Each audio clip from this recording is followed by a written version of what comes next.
Lección Divina del tercer domingo de Cuaresma. Evangelio de San Juan 2, 3 a 25. 3 de marzo de 2024. La purificación del templo. Jesús, el nuevo templo. Oratio. Y recuerden que la oración debe acompañar la lectura de la Sagrada Escritura, para que Dios y el hombre hablen juntos. Porque, le hablamos cuando oramos, lo escuchamos cuando leemos el dicho divino. San Ambrosio. Espíritu de verdad, enviado por Jesús para conducirnos a la verdad toda entera, abre nuestra mente a la inteligencia de las Escrituras. Tú, que descendiendo sobre María de Nazaret, la convertiste en tierra buena donde el Verbo de Dios pudo germinar, purifica nuestros corazones de todo lo que opone resistencia a la palabra. Haz que aprendamos como ella, a escuchar con corazón bueno y perfecto la palabra que Dios nos envía en la vida y en la Escritura, para custodiarla y producir fruto con nuestra perseverancia. Amén. Lección. Estas son las cosas que Dios nos ha revelado por su Espíritu. El Espíritu todo lo escudriña, aun lo profundo de Dios. 1 Corintios 2, 9 al 10.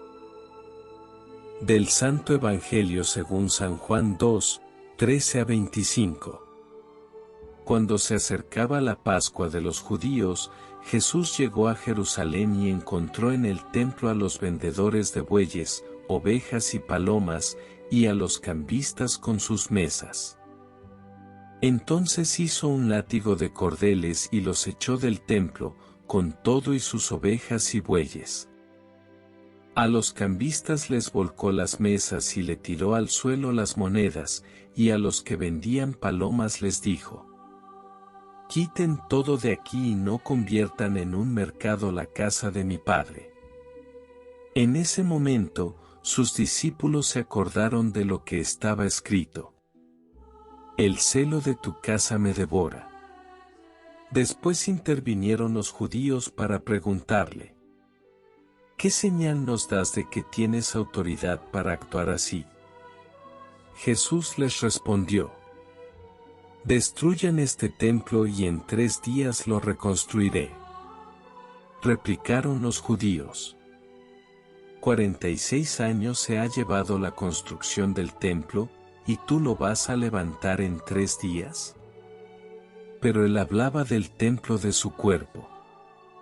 Por eso, cuando resucitó Jesús de entre los muertos, se acordaron sus discípulos de que había dicho aquello, y creyeron en la Escritura y en las palabras que Jesús había dicho. Mientras estuvo en Jerusalén para las fiestas de Pascua, muchos creyeron en él, al ver los prodigios que hacía. Pero Jesús no se fiaba de ellos, porque los conocía a todos, y no necesitaba que nadie le descubriera lo que es el hombre, porque él sabía lo que hay en el hombre. Palabra del Señor. Gloria a ti, Señor Jesús. Un momento de silencio orante. Para que la palabra de Dios pueda entrar en nosotros e iluminar nuestra vida. Indicaciones para la lectura. El pasaje que precede inmediatamente al Evangelio de hoy, describe el primer signo en Caná de Galilea, donde Jesús reveló su gloria y sus discípulos creyeron en él, Juan 2, 11. Otros evangelistas sitúan el episodio de hoy cerca de la condena de Jesús, de su pasión y muerte. Juan narra esta venida de Jesús y la purificación del templo como segundo signo que revela otro aspecto de su misterio. Con la celebración de la Pascua, los judíos renovaban la memoria de las grandes obras del Señor en el pasado, y también recordaban la promesa de la liberación definitiva, que se cumpliría con la venida del Mesías. Para esto, los israelitas peregrinaban cada año al templo de Jerusalén.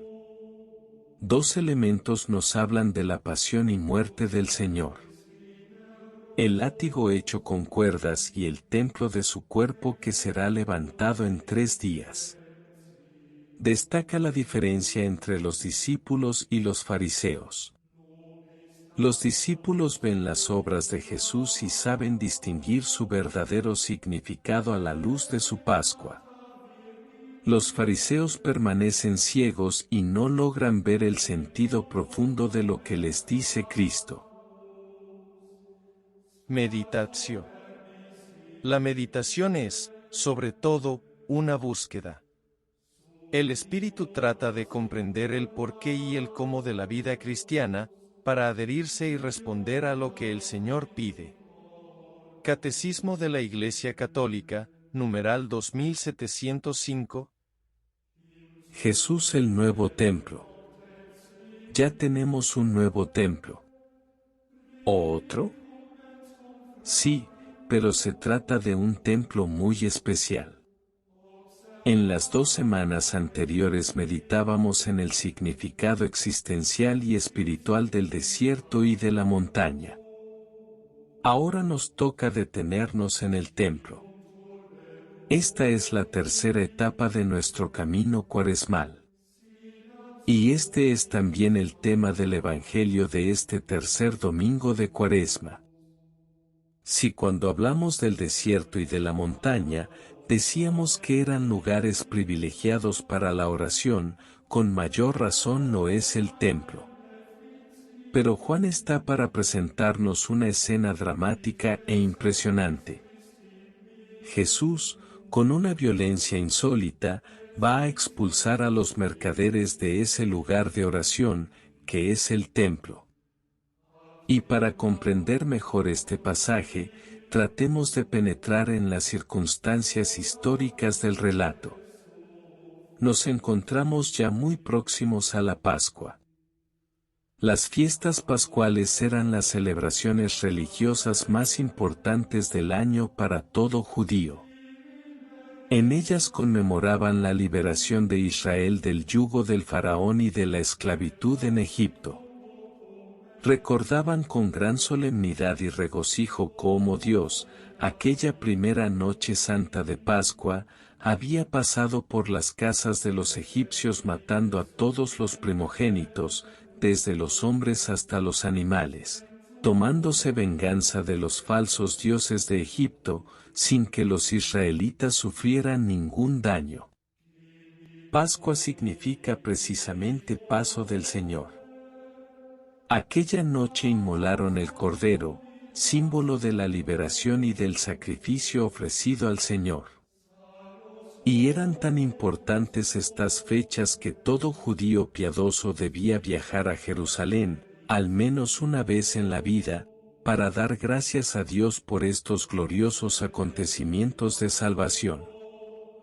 Por eso, con ocasión de las fiestas de Pascua, Jerusalén se atestaba de peregrinos venidos de todas las partes del mundo conocido.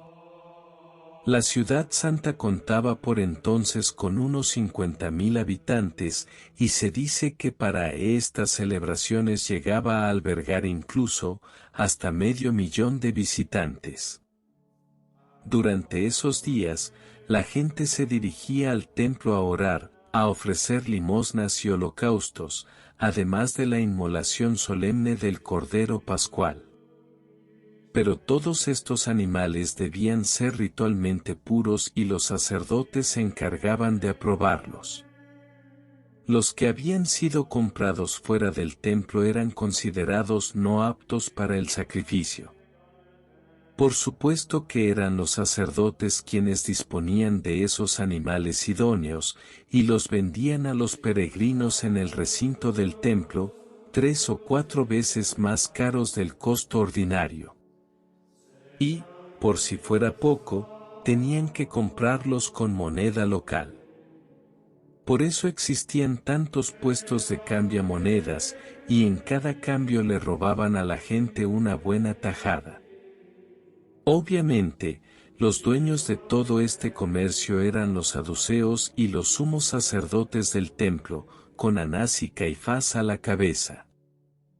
Así, en cuestión de 2 semanas hacían su agosto y obtenían ganancias superlativas, más que durante el resto del año. ¿Cuál fue el espectáculo que contempló Jesús al entrar ese día al templo?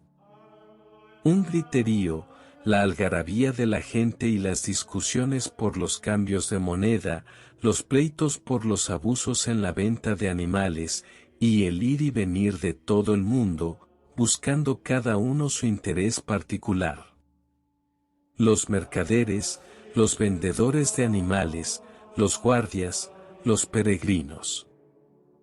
El templo de Dios, literalmente, convertido por sus propios ministros en un mercado, en una cueva de ladrones. Es entonces cuando nuestro Señor, sin pronunciar palabra alguna, pero arrebatado por una santísima ira e indignación, tomó unos cordeles con los que formó un látigo, y con toda la furia de su santo celo comenzó a expulsar a los vendedores, a volcar las mesas de los cambistas con el dinero, a derribar las sillas y a sacar a todos los animales del templo. «Quiten todo esto de aquí», les mandó con toda la audacia de su autoridad, «y no conviertan la casa de mi Padre en una cueva de ladrones». El templo era la casa de su Padre y ellos, los sacerdotes, que se creían los puros, los perfectos, la habían profanado con sus robos, con su avaricia, con el tráfico de sus injusticias y de sus arbitrariedades. Esos mismos, los jefes religiosos, quienes se supone que tenían que acercar a la gente a Dios. Por eso Jesús se rebela contra tanta hipocresía y falsedad, y viene a purificar el templo. Pero los intereses económicos de los sacerdotes eran demasiado elevados como para quedarse callados. Y una vez más se encaran con Jesús, como ya lo habían hecho tantas otras veces para tentarlo y ponerlo a prueba, y le preguntan con qué autoridad hace él esas cosas. Estaba pasando por encima de su poder y destruyendo sus intereses demasiado egoístas y mezquinos.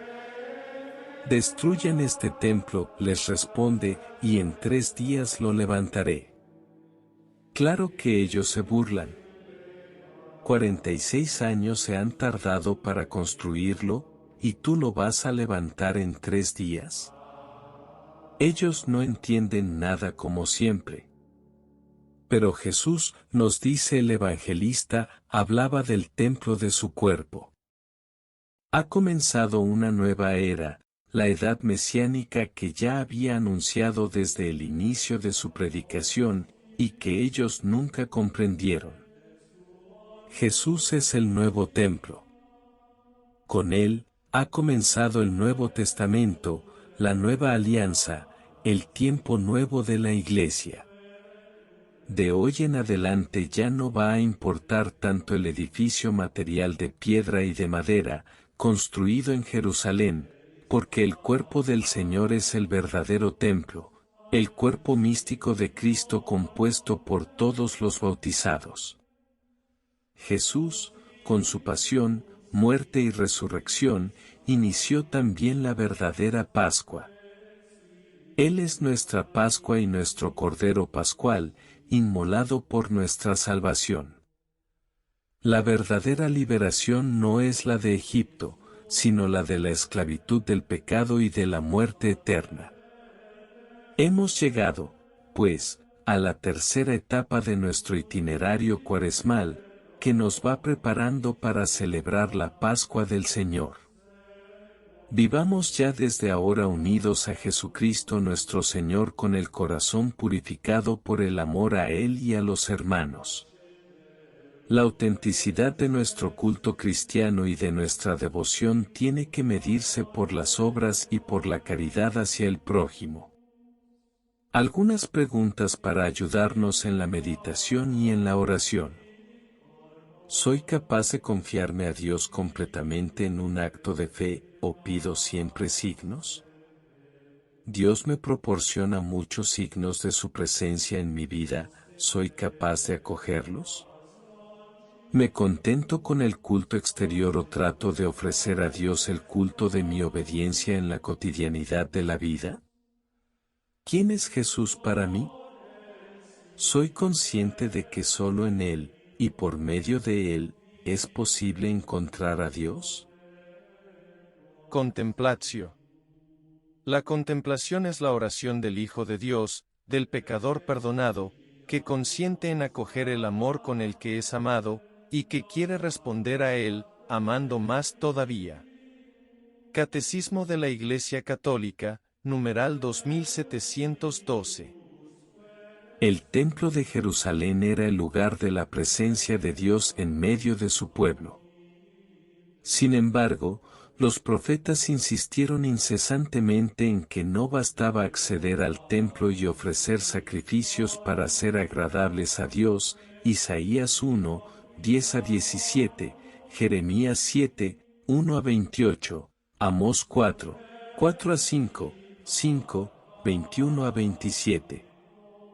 Dios pide la obediencia y una vida moralmente recta y justa.